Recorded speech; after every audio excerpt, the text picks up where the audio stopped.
Today, let us discuss the troubleshooting a digital sphygmomanometer that fails to turn on. First, start by ensuring the condition of the battery.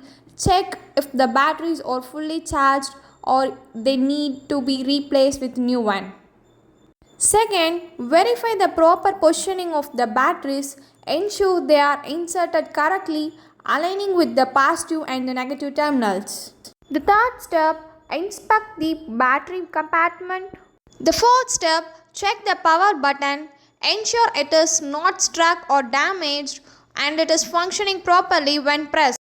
Finally, examine the display screen for any cracks or malfunctions.